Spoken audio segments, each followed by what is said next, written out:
IIT Kanpur ने कमाल ही कर दिया। साल 2017 से आईआईटी कानपुर क्लाउड सीडिंग पर काम कर रही थी। क्लाउड सीडिंग की मदद से कभी भी कहीं भी बारिश करवाई जा सकती है। ये बारिश को कृत्रिम यानी कि आर्टिफिशियल कहा जाता है। क्लाउड सीडिंग का टेस्ट यानी कि प्रशिक्षण करने के बाद लंबे समय से इस प्रोजेक्ट पर काम कर रहे आईआईटी कानपुर के हाथ सफलता लगी। बता दें कि सेस्ना एयरक्राफ्ट की मदद से आईआईटी के ऊपर बादलों में केमिकल पाउडर फायर किया गया। पाउडर फायर करने के बाद काफी देर तक बारिश होती रही। आपको बता दें कि क्लाउड सीडिंग का ये सारा प्रशिक्षण डीजीसीए से अनुमति लेने के बाद किया गया था। आईआईटी कानपुर साल 2017 से ही इस प्रोजेक्ट पर काम कर रहा है, लेकिन डीजीसीए से कई वर्षों तक अनुमति न मिलने के कारण मामला अटका रहा और इसका टेस्ट नहीं हो सका। उत्तर प्रदेश सरकार ने तो क्लाउड सीडिंग की अनुमति कई वर्षों से दी हुई थी, लेकिन अब जब डीजीसीए ने प्रशिक्षण की परमिशन दी तो आईआईटी कानपुर के हाथ सफलता लगी है। ज्यादा वायु प्रदूषण और सूखे की स्थिति में कृत्रिम यानी कि आर्टिफिशियल बारिश करवा के लोगों को राहत दी जा सकती है। सूत्रों के अनुसार सेस्ना एयरक्राफ्ट ने आईआईटी कानपुर की हवाई पट्टी से उड़ान भरी और 5000 फीट ऊपर जाकर बादलों पर दानेदार केमिकल पाउडर फायर किया। बता दें कि यह सारा टेस्ट आईआईटी कानपुर के ऊपर हवा में ही हुआ। जैसे ही केमिकल पाउडर सेस्ना एयरक्राफ्ट की मदद से हवा में फायर किया गया तो उसके थोड़े समय बाद ही बारिश हो गई और लंबे समय से लंबित इस टेस्ट में आईआईटी कानपुर को सफलता मिली। अब इस टेस्ट के नतीजों का आकलन करने के बाद ही पता चलेगा कि इसके बाद और टेस्ट किए जाएंगे या नहीं। बता दें कि क्लाउड सीडिंग के लिए सर्टिफिकेशन नियामक एजेंसी डीजीसीए ही है। आइए आपको बता देते हैं क्लाउड सीडिंग होती क्या है। क्लाउड सीडिंग और आर्टिफिशियल रेनिंग दोनों एक ही चीज है। कृत्रिम या आर्टिफिशियल रूप से बारिश कराने की टेक्नोलॉजी को क्लाउड सीडिंग कहा जाता है। शुष्क और गर्म इलाकों में जहां बारिश कम होती है या नहीं होती है, उन क्षेत्रों में मानव निर्मित बारिश यानी कि आर्टिफिशियल रेन कराई जाती है। क्लाउड सीडिंग के लिए सिल्वर आयोडाइड, पोटेशियम आयोडाइड और ड्राई आइस का इस्तेमाल किया जाता है। इन सभी केमिकल्स को मिलाकर एक कंपोनेंट तैयार किया जाता है। आसमान में हेलीकॉप्टर या हवाई जहाज की मदद से इस रसायन को आसमान में बादलों के इर्द गिर्द बिखेर दिया जाता है। ये रसायन हवा और वाष्प यानी कि वेपर्स के संपर्क में आने के बाद न सिर्फ बादलों को अपनी तरफ खींचते हैं बल्कि तूफानी बादल का रूप ले लेते हैं और इसके बाद बारिश होने लगती है। सिर्फ आधे घंटे में शुष्क और मरुस्थलों में भी क्लाउड सीडिंग के जरिए बारिश कराई जा सकती है। आइए अंत में आपको दिखा देते हैं कि आईआईटी कानपुर के ऊपर सेस्ना एयरक्राफ्ट की मदद से आर्टिफिशियल बारिश कैसे कराई गई।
Good job, sir.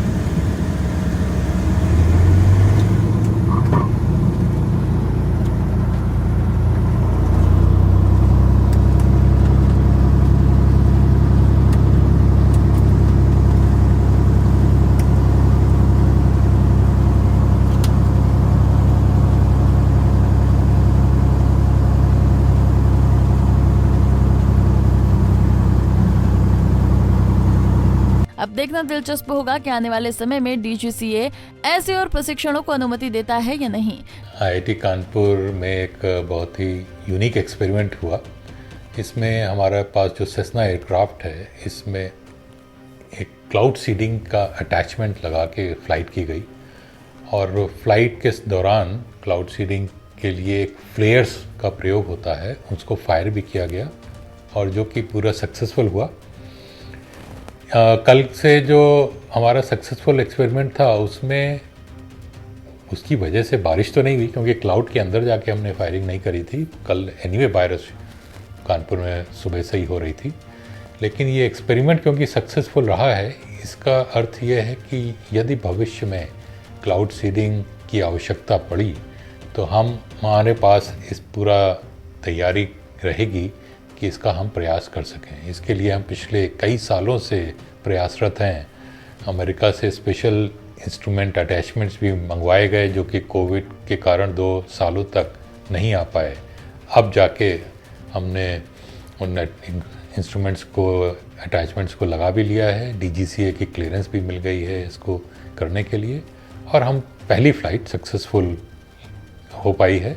अब आगे के कुछ हफ्तों में हम और भी ट्रायल फ्लाइट्स करेंगे और उसके बाद हम एक तरीके से कह सकते हैं तैयार होंगे क्लाउड सीडिंग करने के लिए।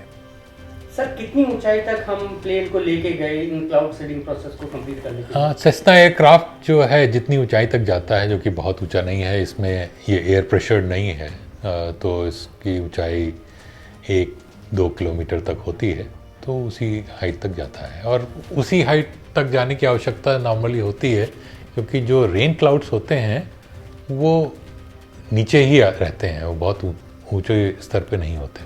क्लाउड सीडिंग को लेकर आपके क्या विचार हैं? क्या इससे वातावरण को कोई नुकसान पहुंचता है? आपके विचार हमारे साथ जरूर शेयर करें। Bureau report, Punjab Kesari TV.